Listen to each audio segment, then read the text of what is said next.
Halo, apa kabar? Assalamualaikum warahmatullahi wabarakatuh. Senang sekali kita bisa ketemu lagi hari ini, hari Rabu tanggal 17 Juli 2024 dalam Hmm. program Off the Record Baca Berita di Balik Berita. Masih terus bersama kami, saya Hersubono Arif.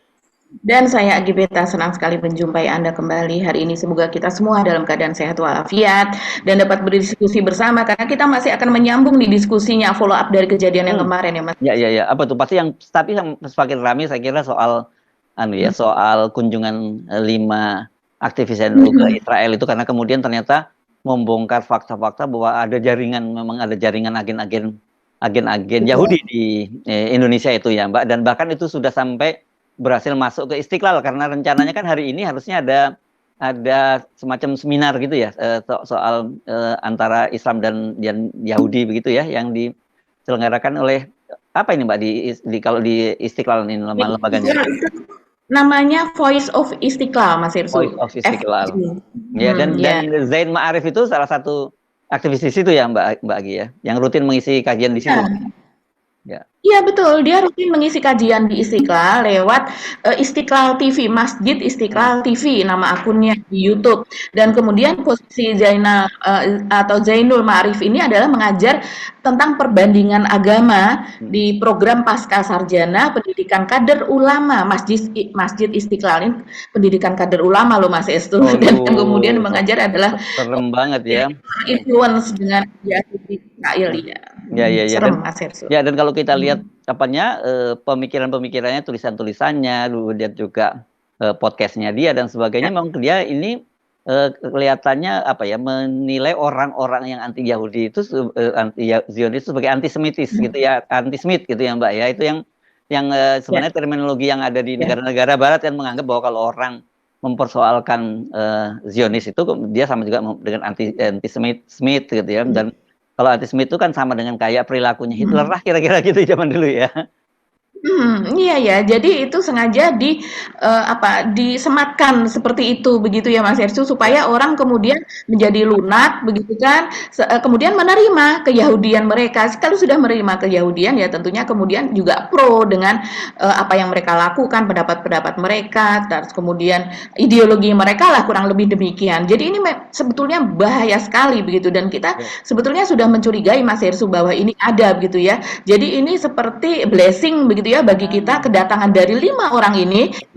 Kalau menurut Yahya Stakuf, ketua umum dari PBNU itu kan mengatakan sebetulnya tuh banyak begitu orang Indonesia yang pulang pergi ke Israel. Tapi memang kalau di masa-masa yang relatif damai lah ya begitu tidak perang. Kalau ini kan perang kemudian tidak perang tidak perang seperti itu ya. Itu banyak sekali yang kemudian dengan Mas Hersu perjalanan ziarah lah. Jadi kalau saya lihat juga di Jakarta ini kan banyak sekali yang namanya travel and tourism kayak begitu, travel agent begitu ya, yang kemudian membawa untuk berziarah ke Masjidil Aqsa begitu ya, yang sekarang ini kan kemudian diklaim masuk ke dalam wilayah Israel, begitu juga ke Tembok Harapan apa dan sebagainya. Walaupun mereka mungkin agamanya bukan Yahudi, tapi seringkali juga datang ke situ untuk berziarah ke situ begitu Mas Hersu. Jadi memang banyak. Nah, tapi mereka sering kan tidak dipublikasikan dan mereka bukan aktivis gitu. Mereka tidak punya agenda politik. Tuh ya. Nah, sementara kalau yang dari 5 orang dari kader NU ini ya diakui mereka semua adalah memang pengurus di lembaga-lembaga atau badan otonom di bawah PBNU begitu, dan kemudian mereka mengunggahnya dan mereka membuatnya menjadi agenda politik dan akhirnya ini tercium. Nah, ini sebenarnya merupakan sebuah blessing buat kita sehingga akhirnya sekarang ini Mas Yesus sedang dikulik besar-besaran ini jaringan Yahudi yang ada di Indonesia. Yes, oke. Nah, di luar itu soal apa nih yang mesti kita di luar soal peryahudian ini? Kabar Pak Jokowi dari Abu Dhabi belum ada ya? Iya, belum Mas Ensu ya, cuman sudah dikabarkan bahwa sudah sampai di Abu Dhabi dan kemudian jadwal pada tanggal 17 ini kan bertemu dan memang sudah bertemu di bandara ya, karena dijemput oleh MBZ Muhammad bin Zayed, yaitu pimpinan dari Uni Emirat Arab. Nah, cuman kan memang agendanya kalau sebelumnya dikatakan mereka akan menyaksikan penandatanganan begitu kan, mungkin semacam letter of intent antara OIKN begitu ya dengan pengusaha dari Uni Emirat Arab. Nah, ini belum ada Mas Hersu.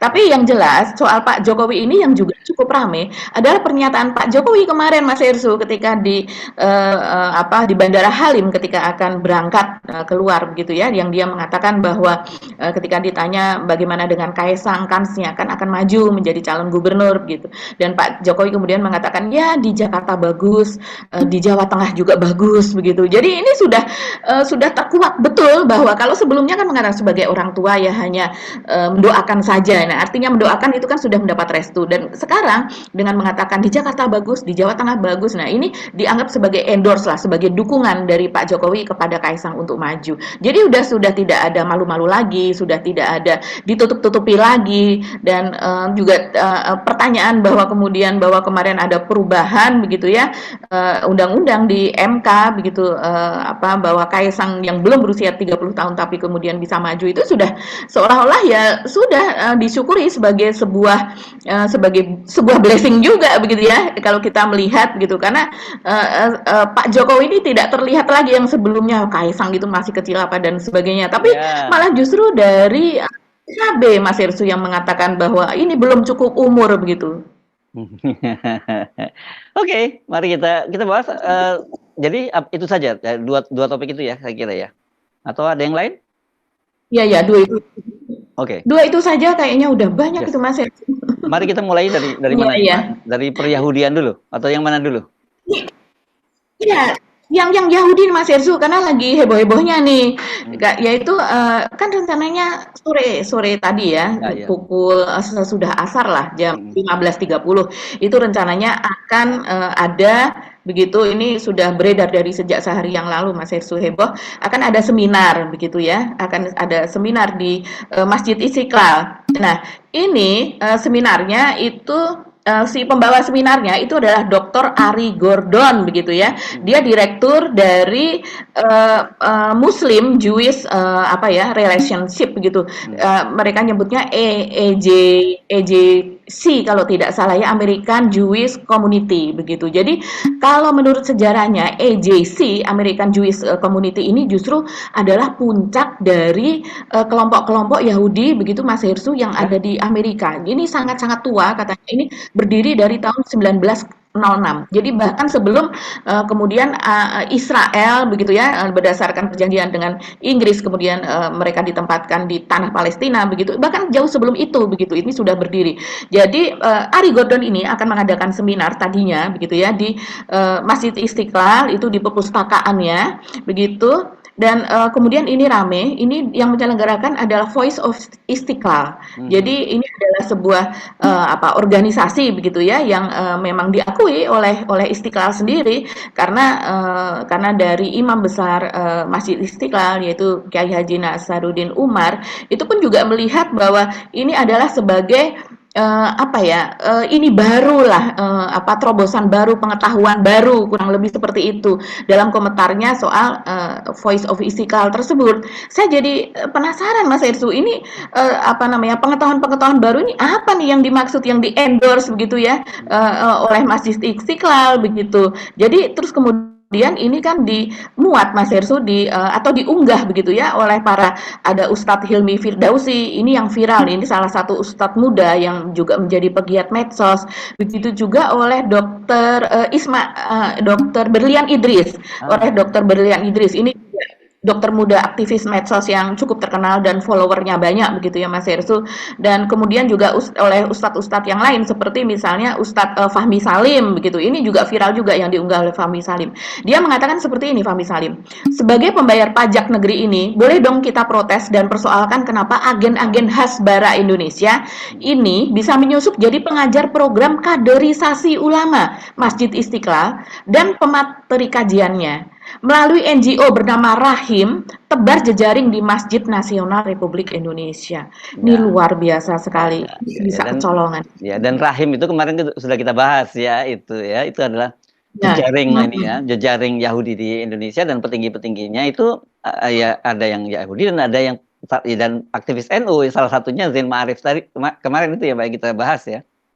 Iya, betul sekali Mas Yerso. Ini coba kita lihat ya, pemirsa bisa lihat ini, kita tampilkan di situ. Ini adalah apa ya, screenshot begitu atau copy dari dari link dari rahim.co.id itu sendiri, Mas Yerso, yang sekarang sudah di take down. Jadi Yes. kalau seandainya kita membuka itu sudah tidak ada lagi. Nah, itu antara lain seperti ini ya. Kiai Haji Mukti Ali Husairi, ini sebagai presiden direkturnya loh, luar biasa ini. Ini apa, Mukti Ali ini yang dikenal sebagai intelektual muda NU, penulis produktif baik buku maupun opini di koran-koran nasional sebagai pembicara publik dan juga aktivisme perdamaian toleransi anti kekerasan. Nah, seringkali mereka berbajunya demikian, Ya, ya, ya. baju NKRI, Pancasila, anti kekerasan gitu ya. Nah, terus kemudian juga menjabat sebagai Ketua LBM PWNU DKI Jakarta. Ini Presiden Direktur dari Rahim. Kemudian ada lagi nih sedikit-sedikit saja ya apa datanya. Itu ada kemudian yang namanya Elisa Destros. Ini Elisa Destros, ini keturunan Yahudi nih Mas Hersul. Nah, di sini ditulis ya di Rahim, dia sebagai Direktur Urusan Luar Negeri. Dan sekarang orangnya ini udah pindah ke Yerusalem bermukimnya. Nah, Eisera ini adalah keturunan Yahudi Belanda di Indonesia yang lulus dengan gelar sarjana arsitektur dari Fakultas Teknologi Universitas Indonesia. Dan sekarang dia bekerja sebagai direktur operasional di perusahaan Inggris Israel bernama ITS Technologies Limited yang menyuplai teknologi energi solar dan sebagainya begitu ya. Jadi ini dan dia ini juga salah satu pendiri dari HCM Indonesia. HCM Indonesia itu sebangsa perkumpulan apa namanya Bani Nuh begitu mereka menyebutnya ya Mas Heru, saya juga kurang jelas nih Bani Nuh nih maksudnya yang mana nih gitu. Kalau dulu apa nama pengikut atau murid Nabi Nuh akan ada 80 orang itu atau bagaimana, tapi yang jelas Bani Nuh ini kalau tidak salah di Indonesia ini mereka menyasar kepada orang-orang yang mengakui Yahudi walaupun mereka tidak beragama Yahudi tapi mereka mengakui keberadaan Yahudi gitu. Yahudi friendly lah seperti itu. Nah, terus kemudian juga ada Leo Agustinus Yuwono, ini orang Indonesia juga sebagai kepala delegasi. Nah, ini juga dia apa berbisnis ya pengalaman di supply chain, sales operation dan sebagainya, project management dan sebagainya. Jadi ini adalah orang-orang yang mereka juga menjadi apa eksekutif perusahaan, mereka juga pengusaha, mereka juga orang-orang pintar sebetulnya gitu ya. Nah, yang satunya lagi adalah Kiai Haji Zainul Ma'arif, ditulisnya begitu di Rahim. Dia sebagai manajer penelitian domestik. Dan ini saya bacakan saja secara lengkap ya. Ini Dr. Zainul Ma'arif LCM Hum adalah seorang akademisi di bidang filsafat dan agama. Saat ini dosen bersertifikat profesional di bidang filsafat tersebut, mengajar di filsafat di program Pascasarjana Universitas Nahdlatul Ulama Indonesia atau apa UNUSEA. Jakarta dan mengajar perbandingan agama di program Pascasarjana Pendidikan Kader Ulama Masjid Istiqlal Jakarta. Nah, itu tadi. Dan dia juga mengajar kitab-kitab filsafat Islam di pesantren Ciganjur, yaitu lembaga pendidikan santri Pascasarjana yang didirikan oleh Kiai Haji Abdurrahman Wahid, dan dia juga banyak yang menulis soal apa filsafat agama komunikasi. Dia juga doktor dari STF gitu, Sekolah Tinggi Filsafat Diyarkara Jakarta begitu Mas Hersu. Ini luar biasa. Ini yang kemarin dia apa melakukan pidato dan perkenalan dan membawa-bawa nama NU dan juga membawa nama Gus Dur begitu ya. Dia mengatakan bahwa dia meneruskan apa yang dilakukan Gus Dur yang menurut dia dulu sangat dekat gitu, bersahabat dengan Simon Peres, itu mantan Perdana Menteri Israel dulu dan sebagainya. Nah, ini yang ramai sekali. Dan kemudian sekarang karena dia menjadi salah satu pengurus begitu ya Mas Irsu, ada program di Masjid Istiqlal. Nah, yang ramai ini adalah kemudian apa seminar yang akan dilakukan oleh Ari Gordon, seorang tokoh Yahudi internasional tersebut. Ya, tapi acaranya itu udah batal ya karena kemudian heboh sekarang ini ya Mbak Agi ya. Iya, batal akhirnya Mas Hersu. Ya. Jadi kemudian kita mendapatkan apa namanya pemberitahuan, tapi mereka tidak menyatakan apa alasan pembatalannya, enggak. Jadi panitia itu tetap tertutup begitu. Yang menyatakan pembatalan itu adalah bagian humas begitu ya, bagian humas dari Istiqlal begitu.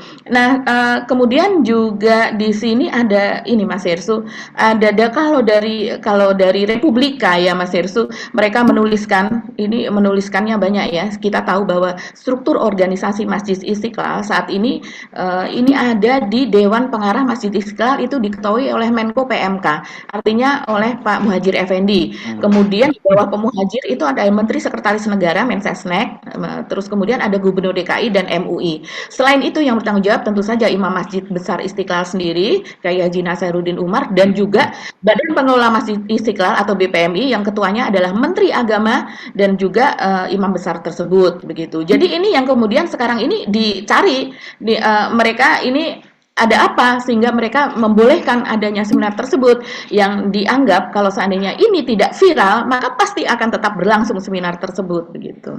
Ya, ya, ya, ya. Ini luar biasa, benar seperti Anda tadi sampaikan, Mbak Agi, ini blessing ya. Ribut-ribut soal kemarin kunjungan 5 orang aktivis Nahdlatul Ulama itu karena kemudian ini jadi terbuka semuanya jaringan-jaringan ini karena tadinya mungkin kalau ada orang yang mempersoalkan itu dianggap ngarang-ngarang aja begitu ya, tapi dengan fakta ini jadi terbongkar semua begitu ya. Dan seperti kita sebutkan juga PBNU sendiri mengakui bahwa itu ya merupakan kesalahan dia, mereka minta maaf kepada publik begitu karena dan mereka kembali lagi menegaskan bahwa tidak ada kaitannya dengan PBNU, bahwa betul diakui bahwa mereka itu kader-kader NU, yes. Tapi ini saya kira penting ini buat NU untuk introspeksi juga apa yang terjadi gitu, karena mungkin mereka melihat karena tadinya Gus Dur juga aktif berdialog dengan Simon Peres, kemudian juga kan sekarang ketua yang sekarang Yahya Stakuf juga pernah bertemu dengan Benyamin Netanyahu dan sebagainya, tapi Yahya Stakuf menyatakan beda ketika dia atau Gus Dur dengan bertemu dengan tokoh-tokoh Yahudi ini, dengan anak muda ini. Coba kita simak ya penjelasan dari Pak Yahya Stakuf ya.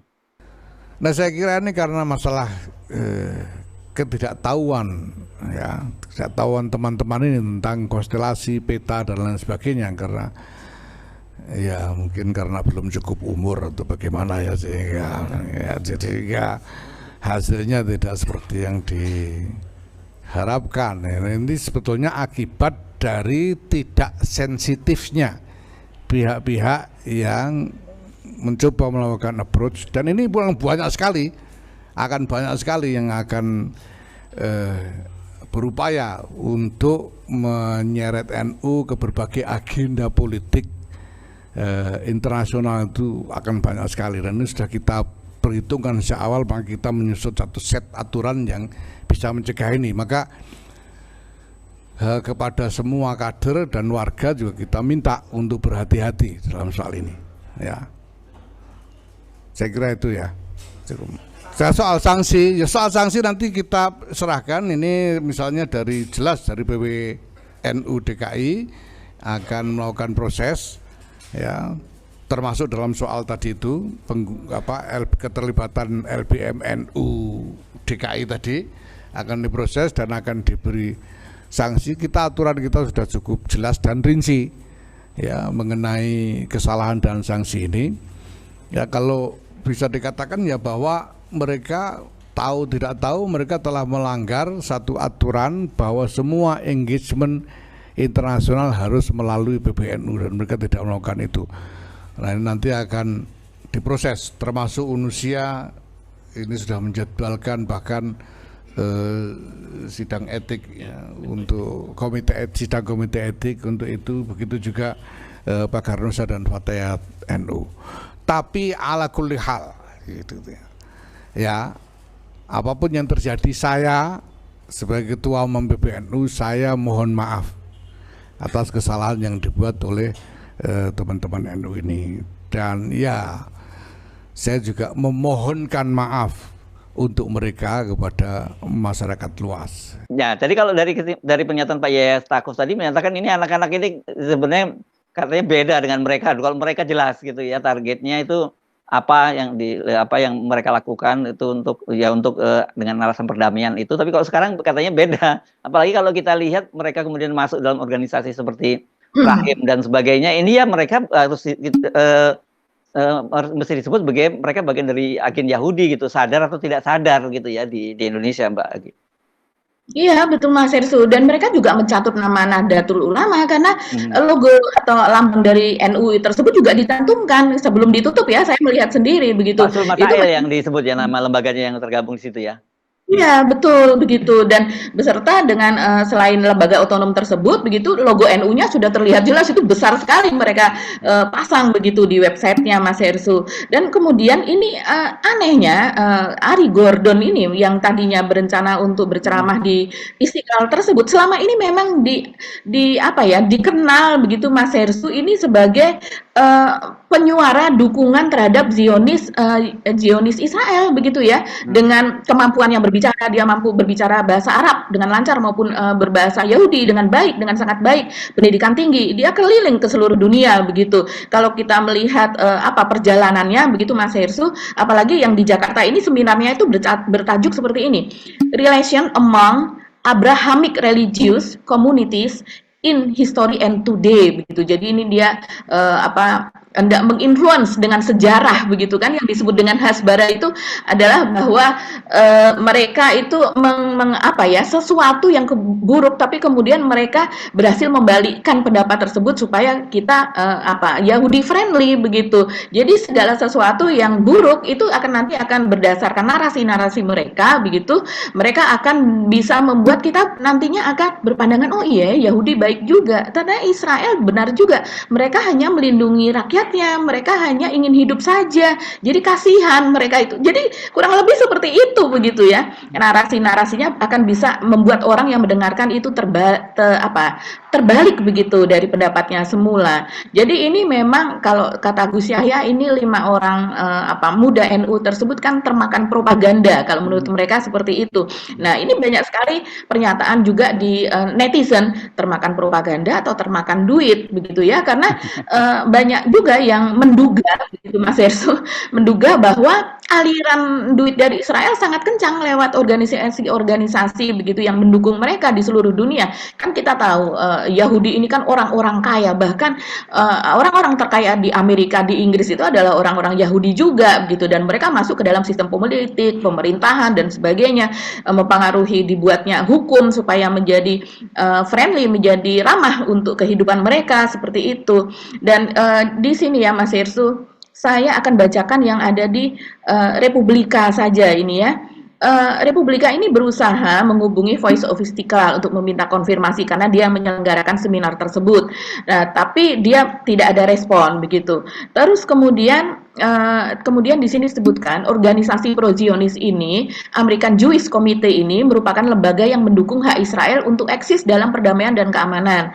Nah, EGC ini seperti tadi saya sebutkan didirikan pada 11 November 1906. Jadi memang organisasi pro-Yahudi, pro-Israel yang sudah sangat tua. Kalau mengutip New York Times, EJC adalah puncak organisasi-organisasi Yahudi yang ada di Amerika dan kemudian dia juga tidak hanya masuk Mas Ersu di sekitar negara sekitar tapi juga dia masuk ke Emirat Arab, Jerman dan negara-negara lainnya. Jadi ini memang jaringan internasional dan termasuk Indonesia itu menjadi targetnya begitu. Ya, dan AJC ini memang memang di Amerika perannya luar biasa ini, Mbak. Terutama seperti Pilpres sekarang ini pengaruh mereka juga sangat kuat nih. Ya, pengaruh Pilpres dan sebagainya. Mereka tidak hanya masuk ke Republik itu yang secara tradisional mendukung Israel, tapi juga ke Demokrat gitu. Jadi pengaruhnya memang luar biasa kalau disebut puncak organisasi Yahudi kan ada lembaga-lembaganya yang memang ini sangat berpengaruh di kalangan politisi di Amerika. Jadi kalau Indonesia ya saya kira kalau berhasil dipenetrasi oleh mereka ya hanya bisa jadi alat permainan saja, seorang Amerika saja mereka bisa permainkan itu. Betul sekali. Jadi lewat agen-agen yang seperti ini, lewat penyebar propaganda seperti ini, begitu ya Mas Hersi. Dan kemudian siapa yang memfasilitasi, begitu kan? Siapa yang membuka ruang untuk dia, begitu. Dan bahkan kalau kita melihat netizen, akhirnya ada juga yang membongkar bahwa ada MUI begitu di daerah Majelis Ulama Indonesia itu yang ada di daerah juga pernah mengundang tokoh Yahudi ini, begitu Mas Hersu. Mungkin juga bisa jadi MUI yang kita tidak tahu bahkan dan dalam yang dilukiskan oleh netizen yaitu bahwa di situ juga memang mempercakapkan soal perbandingan agama begitu Mas Hirsu dan juga bahwa walaupun agama itu apa namanya, berbeda-beda tapi mereka bisa satu apa dan sebagainya. Nah, tentu saja yang diomongkan adalah utamanya agama Yahudi ini, agama Yahudi yang pro kepada Zionis Israel begitu. Jadi memang penyusup-penyusup ini kita tahulah Mas Hersu bahwa tidak semua itu bisa terkontrol kan. Tidak semua siapa misalnya ada seminar siapa pembicaranya, misalnya dikatakan Ari Gordon, ya orang mungkin tidak paham Ari Gordon itu siapa, belum tentu mereka tahu bahwa ini adalah tokoh Yahudi yang sangat eksis begitu, bahkan tokoh internasional begitu.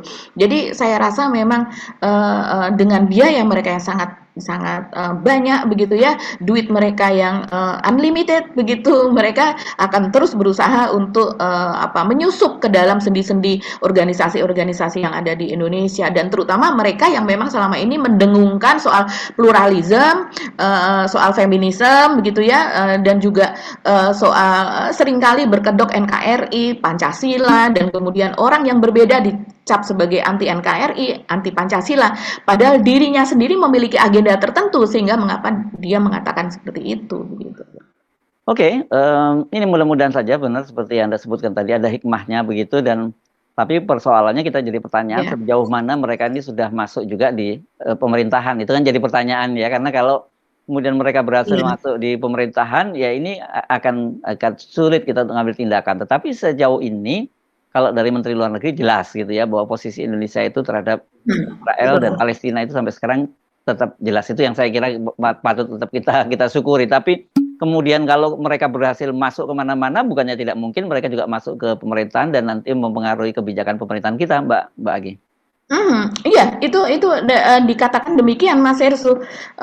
Banyak yang menduga demikian begitu, bahwa sudah masuk di kementerian begitu ya, seperti sudah masuk di organisasi terutama yang dimasuki kan organisasi anak-anak muda begitu Mas Hersu. Karena mereka ini yang melek teknologi dan mereka ini yang melek media sosial, sehingga influence yang didapat dari luar dengan cepat mereka menyebarkan tanpa mereka hadir satu persatu di tempat offline, begitupun dengan online pun mereka bisa menyebarkan pemahaman tersebut gitu. Yes, oke, kita pindah ke topik ke keluarga Pak Jokowi ya. Hari ini kan Gibran secara resmi mundur dari wali kota Solo, dan kemudian katanya dia langsung boyongan, dia pindah menjadi warga Jakarta. Saya kenapa dia masih ngurus warga Jakarta ya, kenapa nggak ke IKN ya, kan dia bagaimanapun dia nanti jadi wakil presiden ya, tapi ternyata kemudian dia ada pernyataannya bahwa kalau toh dia nanti pindah itu ke IKN, dia tidak akan menempati istana di IKN, dan di Jakarta pun dia tidak akan menempati istananya di Jakarta. Katanya itu nanti bisa digunakan untuk kepentingan umum. Sementara kalau di Jakarta dia punya rumah sendiri. Pertanyaan saya, kalau kemudian di IKN dan dia tidak mau menempati istana, kan satu mubazir ya, dan kedua terus tinggal di mana, di rumah pribadi kalau Gibran tidak mau tinggal di istana di IKN gitu kan Mbak Agi. Tapi sampai sekarang istana Wapres itu belum ada ya Mbak ya, istana ya, belum selesai ya bangunannya ya. Iya benar Mas Hersu. Jadi Istana Wapres ini kan sebelumnya akan direvisi begitu kan, denahnya begitu ya, cetak birunya lah begitu ya Mas Hersu, karena masih ada kekurangan, sehingga pada waktu itu kan dikatakan apakah ini nanti akan dilelang dulu atau bagaimana begitu, kita tidak tahu kelanjutannya bagaimana. Tapi yang jelas itu baru akan dibangun pada tahun 2025 Mas Hersu, kabarnya demikian. Dan kalau pembangunannya itu bisa jadi itu memakan waktu 1 tahun. Jadi kalau dimulai 25 mungkin baru selesai tahun 2026 gitu. Ya ini nggak fair dong. Jadi kayaknya disengaja ini supaya Pak Prabowo yang tinggal sendirian di IKN dan kemudian Gibran bisa ngatur Jakarta dong kalau kayak gitu caranya Mbak Agi.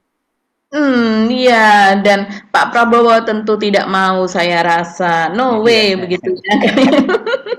Iya, Pak Prabowo itu orang yang sangat gaul begitu kan, sementara gaulnya tidak hanya lokal di dalam negeri, tidak hanya omon-omon, tapi dia juga dia pasti pergaulan internasional pasti luar biasa. Dia pasti menantikan saat-saat harus hadir di sidang PBB dan kemudian memberikan speech di sana dan sebagainya begitu. Jadi saya rasa ini memang di Jakarta pun Kaisang mungkin ya dia akan mempopulerkan dirinya dulu kali ya Mas Hersu, karena kan belakangan ini nama Pak Jokowi itu sepertinya turun gitu ya. Bahkan kemarin di survei Kompas begitu Mas Hersu, dia ada di bawahnya Pak Prabowo ya terhadap, jadi misalnya orang yang ditanya begitu bahwa terpengaruh tidak dengan Prabowo efek begitu kan? Jadi kalau Pak Prabowo itu mengendorse siapa, maka dia akan terpengaruh.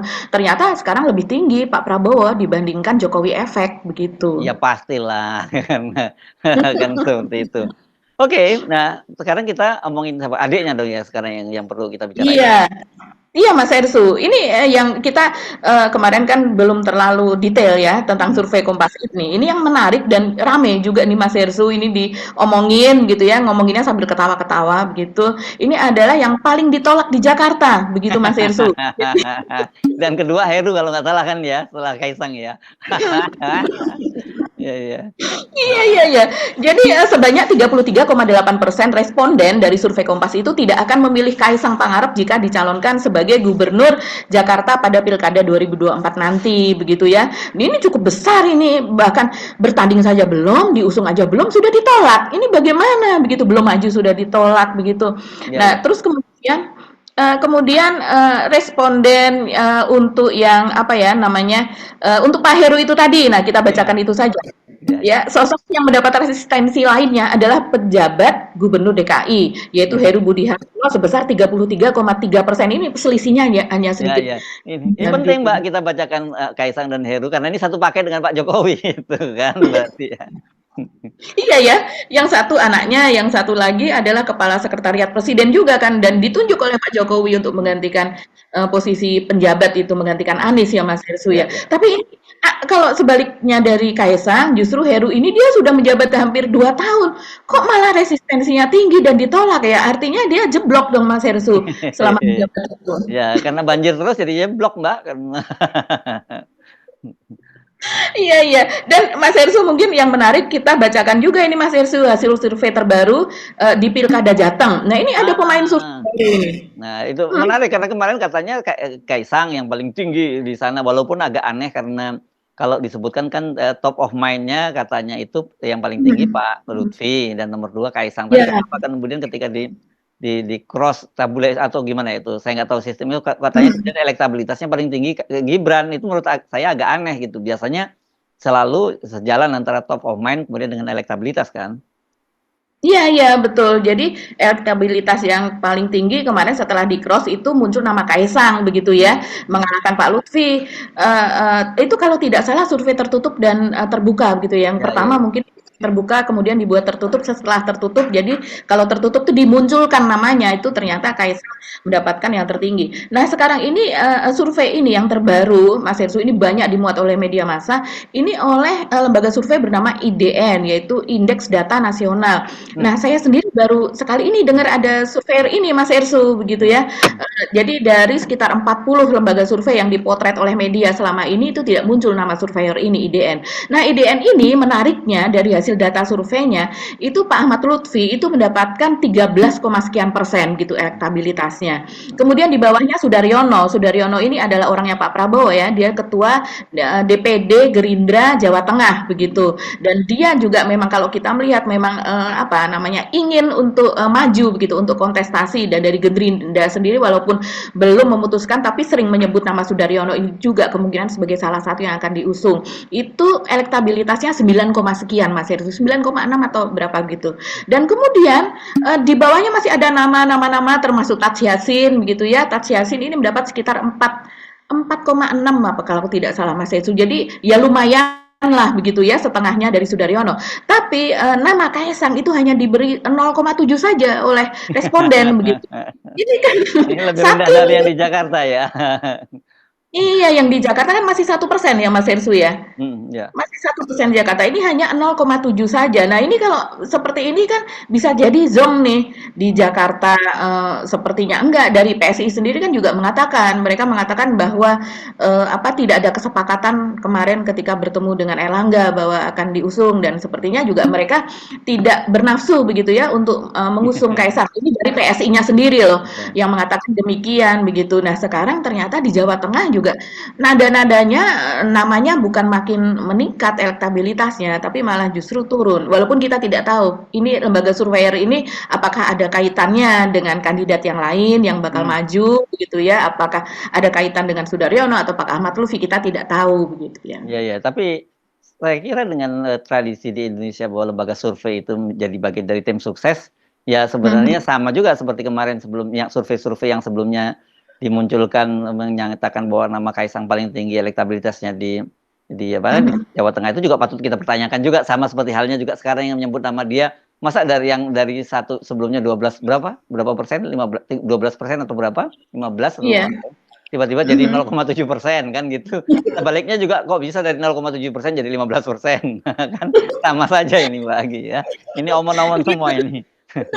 Gitu ya Mas Ersu, iya Mas Ersu ini lebih tahu kalau soal survei begitu ya.